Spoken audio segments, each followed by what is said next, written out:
Hello everybody, hope you're well. We're all back together, look. Say hello everybody. Hello everybody. Hello everybody. There we go, finally. We're all here at exactly the same time. Now, I had a few comments, you talk too much, blah, blah, blah, let's get on with it. Well, we're going to get on with it straight away. We're going to build this wall today. We're going to continue building it. As you can see, it's already been set out, up X amount of courses. We're going to go into why it is where it is, why it's as thick as what it is, how we're actually doing it. We'll explain it all a bit later, but straight away into time lapse, a bit of music, and we'll get cracking.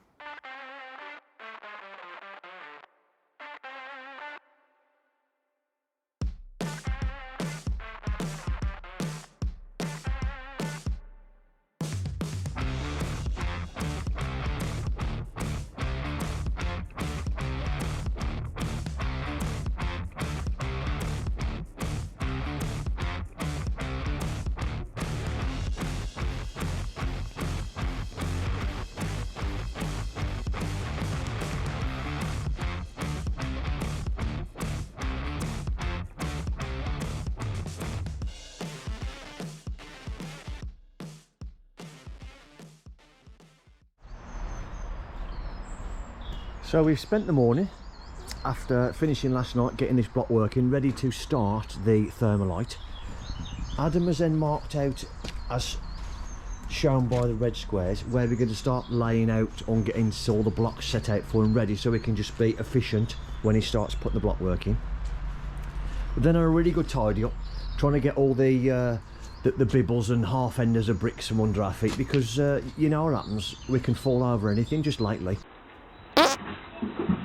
So we're making sure that we don't do it again, just for your humour, I dare say. Which is fair enough. You may or may not be able to see on the camera, while I was cleaning up, Mick has been up there and took all the glass out of that bay, ready for us to start taking this down. Got our tower out, so we'll set the tower up, we'll put the outriggers on it so it's nice and safe. We may even get a bit of a, for now while we're taking the roof out anyway, get a bit of a rope around the that window there just to make it steady. But to be honest, I've used this before, when the outriggers are out, as long as it's level, it's perfect. That's what we'll do. So without further ado, we'll set a bit of a time lapse up, more than likely over there. To start, watch this. Calm down. Got it on time lapse, so you're going to see it down there. But I just thought I'd show you this. We're taking this off. This is all lead, and it's traditional mop rolled, I believe. That's right, isn't it, Vic? Is it mop rolled? Just a bit of round batten stuck to the roof, and then they get their joints by doing this. Those of you may have seen this before, depending what country, and you may not have seen it before. So let me just put that straight and show you again. That's right. So I've took the first one off. That's lapped onto there and fixed. Then what they do then is they get the next one, and it laps on top there like that, and it goes up the back, and then so on and so on. And then they've even used it for the fascia. Now what these are is a disc with a nail in the middle, so it looks ornate, but what it actually is, which I've just took one off, is a fixing, and that's what holds the what is the lead fascia on, as you can see there. There we are. You don't see this very often anymore because it's just far too expensive to use lead, and I believe it to be a bit of a dying trade. I may be wrong, but which is a bit of a shame, because it is lovely when you see these done nice. It is really nice. Anyway, thought you might be interested in that.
Right, we've just got this corner up I'll go into all the setting out a little bit later on because we've got to get a bit of a crack on for reasons that I'll go into again later on.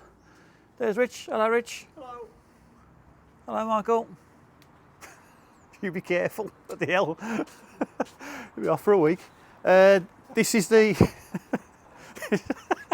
this is the setup that we've got. This is going to be our retaining wall stroke external skin of the building. It's doing two jobs. As you can see, that it is 440 wide, solid 7 Newton concrete blocks. I don't know if you can see that down there, but there's pillars. There's 4 pillars down, and then down here, if you can see, there is also some concrete reinforcement which we've cut to 600mm, which goes from here out and sticks out. That's because we are going to concrete this void behind it as well. So it's tie it all into that, and obviously where it is in the wall, it ties the two skins together as well. I've done it in water bond, or a variation of. So any water, the joints are always going to be the weak point. So if I have them just on edge in line, so to speak, this joint goes all the way through. Any water could potentially track through that joint all the way, but now it can't. I say it still can, but it's got longer to go. So it's just a bit of better. What's the word I'm after? A bit of better protection is what I'm after. We haven't done anything regarding tanking externally. I'll go into why later. I've had the expert out, and basically told us not to, and we'll go into why a little bit later on. So this is where it's all been set out from. As I say, that's going to be retaining everything. And then we've got our cavity. So you're looking at the inside of the cavity there, hence the wall ties. And then we're going to have our internal skin. And as you can see, and it comes up 100mm in line. Where are we? There's our wall. There's our wall there, and we're just over 100mm in from there. So what we're going to do now, means that we're quite close to the top, is reduce it down now to a single skin of block work. That's going to come down here now because it's not retained that much now. It's only about 400mm or something. So it's going to internally now, it's just going to be one skin, and then on top of that, once it reaches ground level, it's going to go back in again to 100mm, which is there in the corner. But all that will become apparent once it's built. So we'll get that sorted now, and I'll show you again. And what I've said should make sense. What do you reckon? None of it makes sense to me, if I'm honest with you. No, I mean, to be fair, we are making some as we go along, but but there we have it. But, you know, it's. What do you think, Matthew? Yes. What do you reckon? Mum's the word. Yeah. All together now. We don't know what we're doing. Right. Yeah. So we'll give it a go, and hopefully it'll last until the check clears.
Well, with the aid of 3 weeks, I think, of beautiful dry weather, during working hours anyway, we've managed to get the soakaway in, all the drainage, get some building done,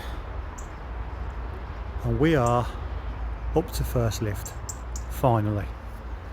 It's took a while, let's be honest. However, if you remember the fact that there used to be a conservatory leading on from those French doors there and the ground underneath it, we ain't done too bad at all. And as I say, helped over the past few weeks with some lovely, lovely dry weather. So we're out the mud, and pretty soon we'll be on scaffold. Excellent. The lads have done a great job taking that bay down. That is all now flush to the house, as it will stay. Obviously it'll look a lot better than that, the finished article anyway. Concrete, I know I keep going on about it. I always wonder where that concrete finished. If you've been following the series, you'll know there was a huge amount of concrete there and then it just went. But that's where it goes to, look. And then from the bay onwards, it just goes, wisps away like smoke up there. But anyway, we've got enough into that now. It's all underpinned. Well, I say it's all underpinned. There's still got a little bit more to shove in there, but the far end of that is done. This end is obviously done. That's basically acts like a lintel now. That, in terms of strength, that needn't be filled in, but it will be. But there we have it. Beautiful, beautiful, beautiful, beautiful. Now then, I'll just walk you around here and I'll show you this wall. As I said earlier, 7 Newton concrete blocks laid flat and sideways, so the external part of this wall, which is from the back of this brick out, for the most part is 440mm effectively solid concrete, water bond or a variation of, with M12 mortar. Now I say that because there you can see it, where you see it's behind the mixer there are some tubs, and I had, for the first time ever on a private job, had the mortar delivered. So it was all hands on deck, because it'd be a right waste of money if that went. It went off before I managed to use it all, but it flew down. It was lovely. It stayed dry, and I managed to do it. And obviously there's loads of factors that means you can't use it. If it's going to freeze, or it looks like it's going to freeze, or if you do using bricks, doing brickwork with it, it's going to hammer down, you can't use it. So it's always a bit of a gamble. But in terms of these concrete blocks, it was always going to eat it up. So I did. So I used it, and it worked out lovely, and that has gone very, very hard, rock solid. There we have it. That's enough of the old innuendos. Now the reason why this corner looks like this, the blockwork corner, because I don't teach that at college, nor should they. I wanted to give the customer an option as to how it was all going to look from down the garden looking at the house. So I've kept the reveals externally, well, and internally obviously, identical. So if you look at it, it could stay like that if the customer wants this, and then this retaining wall along here, which hasn't been built yet obviously, but it will do, because all that needs retaining. You could lose a bit of the width of the path, because that's about, what's that? That's about 2.4 across there. It doesn't need to be that wide, this path doesn't, if I didn't deem it so.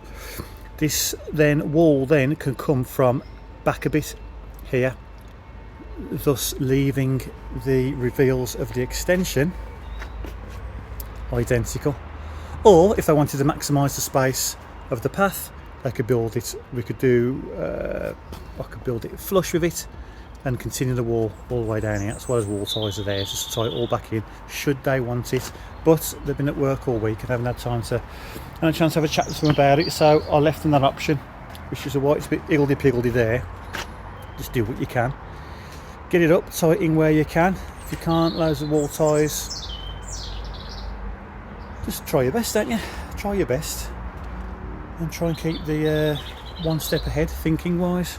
It's all very well just doing it, but if the customer then wants something different, then it's all options, isn't it? It's all options. That's the problem, really. Too many options when you can have what you want. But there we have it. So that is that, and unfortunately that's that in terms of videos from this particular site, because it's Easter and the kids are off and we're self-employed, our partners aren't. So if anyone's got any random time off to look after the family, it's us. It's not a problem. I should listen more at school, shouldn't I? But there we have it. That's the way it is now. So to that end, there won't be enough progress next week in order to warrant a video for next Sunday from this site, but there will be one from this channel. Richard, a few weeks ago when I put a roof on, he filmed it all. So for all you carpenters who are out there and people who are interested in that kind of thing, that video will be on next Sunday. That's Easter Sunday. The following Sunday, we'll be back with an episode from this particular site. We're also thinking about bringing back Wednesday night videos, if that's something that you're interested in. We are going to film little projects we do on the side, things like that, answer any questions, anything you want more detail on or a video made of, let us know, we'll make it, we'll put it on there. Doesn't matter if 10 people watch it. If some people find it interesting or it helps a couple of people, then why not? Now, that doesn't mean that Easter has caught us by surprise, of course it hasn't. So we've got the scaffolders coming next week. We won't be able to do a lot while they're here anyway. We have got the steels. They've been ordered and they've got to be fabricated and being delivered middle of next week, as is the timber that will form this roof and the floor over there. That's all coming next week as well. So we can sporadically be here, but only really to oversee a few things, take delivery of a few things, and just make sure that we are ready for an all systems go, green light, foot down approach for the following week. So there we have it. So what we did for the rest of the day was got these profiles up. That one's been here for a while, to be fair, but we've got this one up and we've transferred our finished floor level over to that. So now we know how high we've got to go for our joists, sort of. We're unsure of which underfloor heating system to use upstairs on this floor here. This one's going to be standard liquid screeds on insulation, which is on concrete, which is on hardcore, blah, blah, blah. But up there, we're unsure yet the most efficient way of doing it, whether it be in the joists, under the floor basically, oh no, underfloor heating, but under the structure of the floor or on top of it, and then screeded on top of that. We're unsure the best way of doing it. As soon as we've spoken to some suppliers, or maybe take some advice off yourselves, that will determine then the thickness, the makeup of that floor, which will determine the exact height that the joists go on. Once we've sorted all that out, and we've got some time next week to do that now, that will determine our height that we build our wall that we sit the joists onto. We don't want to use any ledger plates or anything like that, sole plates, wall plates, whatever you want to call it, onto that, because they're firm like blocks, and there's something just not very confidence inducing regarding fixing structural stuff to thermalite blocks. So we want to sit it on the wall, so we need to get it perfect. But leave that with us. All that will be explained in the next episode. Ordering the compo and having it delivered works out a treat. It was a little bit thin, the viscosity of it, look it up, for if I was doing bricks. If I had a load of engineering bricks to build, to use, I wouldn't have got many course on before I started to move. But for concrete blocks, especially flat like that, it's a comp up, it works out really well. I think it came up to, I'll put the invoice on screen now, I think it came to like 50 quid a tub. That's not buying the tubs. Buying the tubs, which I have done, you don't have to, you can rent them, but I bought them because I think they're going to go in handy for future jobs. I think it's like 50 quid a tub. I ordered a square metre, cubic square metre, which is the 4 tubs. I've got the tubs forever now, and it worked a treat. 2 days shelf life, ace. Obviously, the closer it gets to the end of that shelf life, the more it thickens up and the more appropriate it is for, as I say, engineering bricks, things like that. But yeah, straight off, delivered, concrete blocks, works an absolute dream, it really did. So happy with that. I'll put the name and a number on screen now of the company that I use. Only based in Bromsgrove, not far from here. Yeah, nice. You can go and pick it up as well if you wanted to. Other places do it, but that's the place that we use. So there we have it. So looking round, I think that is about it. That is us, really. So I think we'll leave it there. I hope you enjoyed that. If you did, put it in the comments. If you didn't, As always, keep it to yourself, although some of you can't help yourselves, but fair play to you, fair play, you know, it's all part and parcel, bring it on. Yeah, have a great Easter, and until I see you again, take care.